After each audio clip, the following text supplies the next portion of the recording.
Alright guys, with Sonic Colors Ultimate on the horizon, I played Sonic Colors again a few nights ago. I played through the whole game in one sitting. And today, I'm going to be discussing what I think of the game and why it makes me feel absolutely insane. So first, I'm going to start with the good things about Sonic Colors. And there's a lot of them. And then I'm going to talk about the bad things of Sonic Colors after that. And then after I've talked about the good and the bad, I'm going to tell you why it makes me feel insane. So, I think I'm already coming off as insane. First of all, Sonic Colors has a great presentation overall.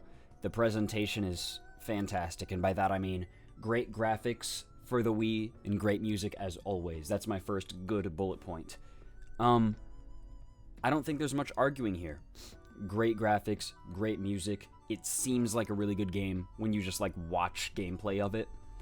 Another bullet point right after that is that it's very straightforward. It's got very straightforward gameplay, not overtaken by its gimmick, which the series really needed at the time. And I stand by that. Most of the other Sonic games that came out in recent history before this one, like, they felt the need to incorporate some type of gimmick when all people want from a 3D Sonic game is to run and jump and roll around in a 3D space. But the games always are much more bloated than that. They always have been, even since Sonic Adventure. So with this game, they're like, okay, well, you liked Unleashed, we're gonna make something kind of like that, except also, like, we're just not gonna mind if the game is way too short without a big gimmick. So the only gimmick in this is we're gonna, like, have characters as power-ups. So we're gonna have, like, these little, like, moments in the game where you get little power-ups and you change how you control for, like, 5 seconds, but then it's just gonna go right back to running and jumping, and you're gonna like its simplicity. And the series really did need that at the time. The Wisps in this game are a pretty good addition, most of the time. And by that I just mean they're inoffensive for a gimmick. They're not really a gimmick at all. I think the Blue Wisp is kind of lame because it's basically just a P-switch and a POW block from Mario at the same time. And the P-switch utilization is kind of lame, and the POW block utilization is also done by the purple Frenzy Wisp, which is just more fun, but I think most of them are really cool. I like that Sonic can wall jump anywhere in this game, which they removed from Generations after this game. I don't know why. I don't like how in Generations you can only wall jump on specific wall jump walls. What's the point of that? I like free movement. And lastly, in the good, I like the Egg Shuttle. The Egg Shuttle is this mode that they put into this game where, because the game is so short, they just put in a mode where you play through the whole thing on one set of lives and rings and boost gauge, like those three things. They don't reset once you go from one level to the next. So you play the whole game like that, and then you compare your high score to your other playthroughs of the shuttle. And I think that's a cool mode. I think playing through the whole game in one sitting is the only reason that I've ever felt like revisiting this game, to be honest, because I don't think this game is a very memorable one, but at least not for the right reasons. And I'll get to that now. So here's some bad things. The first one's a nitpick. The scoring system is kind of lame in this game. Like, for example, in Sonic Adventure 2, the scoring system is essentially designed to be, you'll get the optimal number of points if you play fast, yet stylishly. Like, don't ignore the enemies, but just blast through them and then keep going.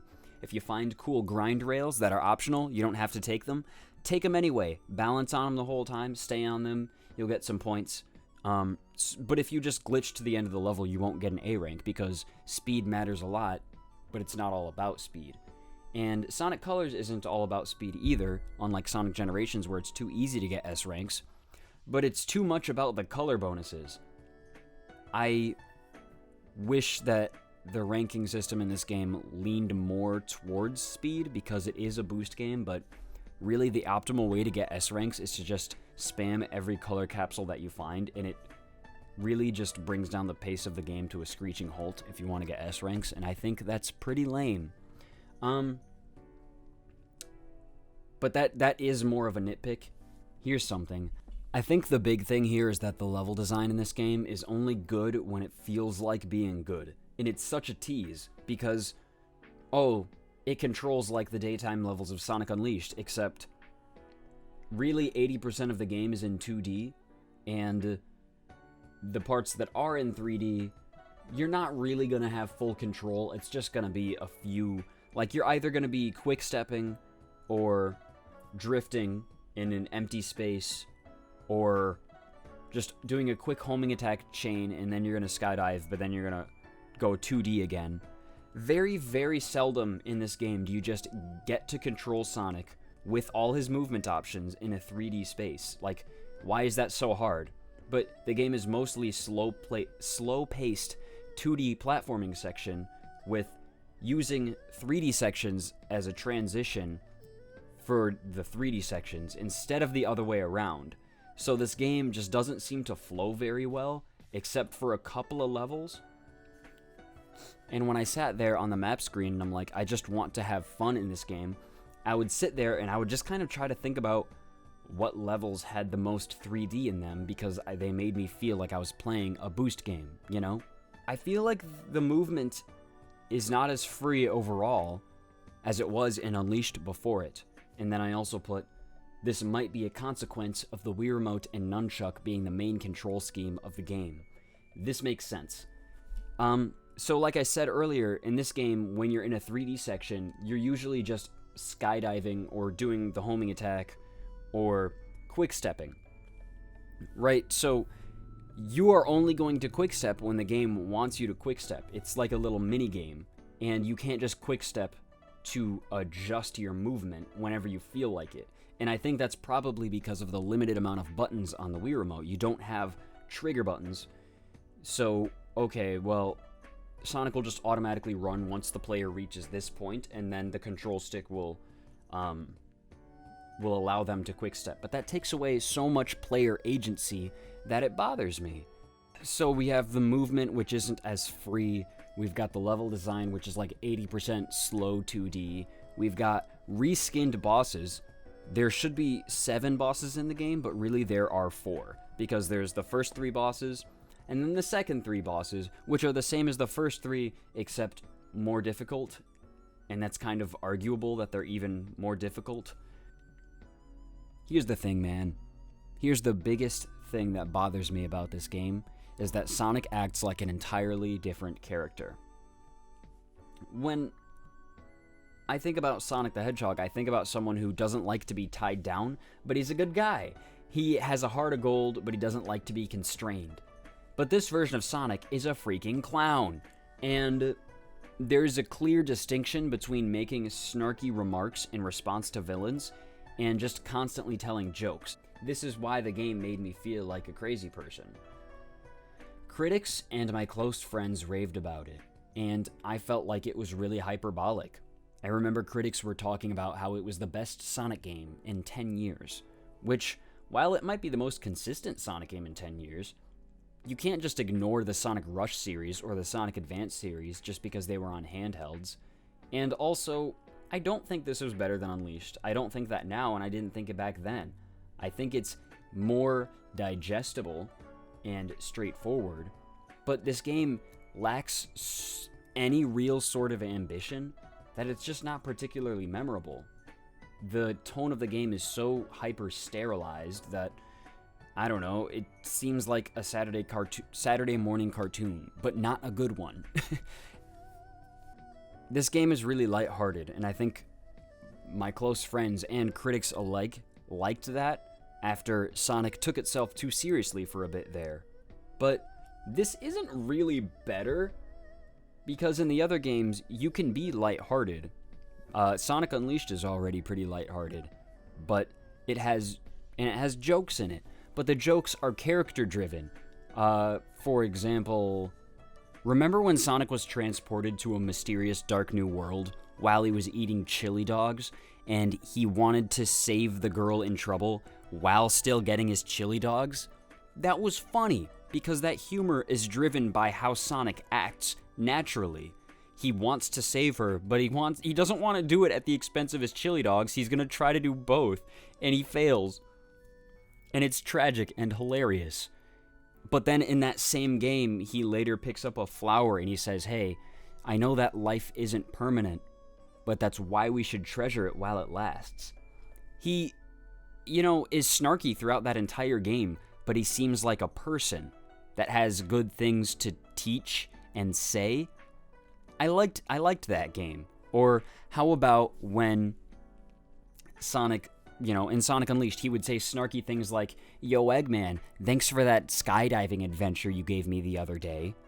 And then in the same game, he would say, hey man, do I need a reason to want to help a friend? Like, he makes these snarky teenage shonen, quips pretty often, but he doesn't go around telling bad jokes. That's the difference between having humor in your game and being a comedy game, and not a good comedy game, or at least not a good comedy show. Like, the cutscenes in Colors are not good. I don't like them. And when I tried to explain this to people at the time, way back in 2010, 2011, they would respond to me by simply saying, you just want them to be serious. It's a game about anthropomorphic animals. Calm down. But that's not really fair when Sonic has always had story elements in it, and now you just want it to be like a Saturday morning cartoon. There was a Sonic Saturday morning cartoon, but the continuity of the games has never been like that, not even in the Genesis days. In the Genesis days, they were always trying to tell the player a story about friendship and redemption with the story of Sonic and Knuckles, and they were always going for something really grandiose in scale with the story of the Emeralds and Mecha Sonic. It didn't have dialogue back then, so maybe it was more watered down and it played less of a huge role. But Sonic has always tried to tell stories. There's never been a point where that hasn't been the case, and I think people don't care that much. But to say that Sonic shouldn't have any story emphasis is actually wrong. It's just, it shouldn't be the main thing, but it should try to tell a good story in addition to being a good game. And this game just gave up on that, but people I guess just didn't care enough about the story or how Sonic was as a character in the first place, because way back then, I seemed to be the only one who felt this way. And I also seems to be the only one who talked about how the game also has a lot of automation in it. The quick step sections are like mini games instead of just having full control. I wasn't being salty, and I didn't want to be a rebel for the sake of it.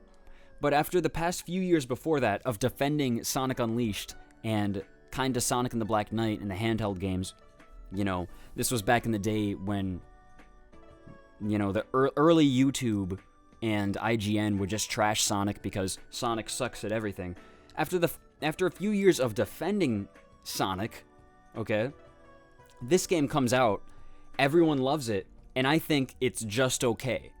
That will drive you insane when that's something that happens with your favorite series. If you saw my Sonic tier list video, you'll know that I think Sonic Colors is a high B tier. And after playing through the whole game, again, a few days ago, to be honest, I hold on to that sentiment. I think Sonic Colors is like a B+ video game. It's like a D for having good continuity and characterizations and story, but it's a B+ video game.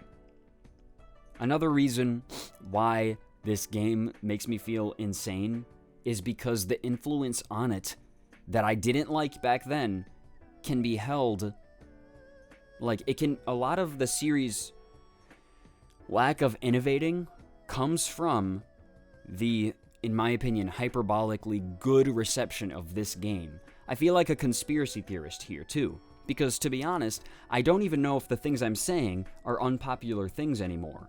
When it comes to the Sonic fan base, the popular opinions are always shifting. But the things that I'm saying here, Unleashed was a surprisingly good game that was way ahead of its time, and Colors was good, but it kind of ruined the tone of the franchise for the next 10 years. I think this is a somewhat mainstream thing to say now, but why I feel like a crazy person or a conspiracy theorist is that I've been saying this for a decade. I'm not just like riding the train. This is my opinion. It has always been my opinion. I'm gonna come off as an elitist here, aren't I? Well, I suppose that's about everything that I have to say. I hope that Sonic Colors Ultimate, adds some new features. I may or may not get it. Like I said, it's not a bad game. It's a pretty good game. It's just a game that makes me feel like an absolute lunatic. I just want a game where Sonic acts like a cool shonen anime protagonist again, and the game is in more 3D than 2D, and the gameplay is good. That's all I want. So, we'll have to see what this Sonic Rangers game is really about. I hope it's pretty good. So, if you think I am a crazy person, tell me in the comments. I'll be back soon. Subscribe. Stay cool. Keep climbing. Bye.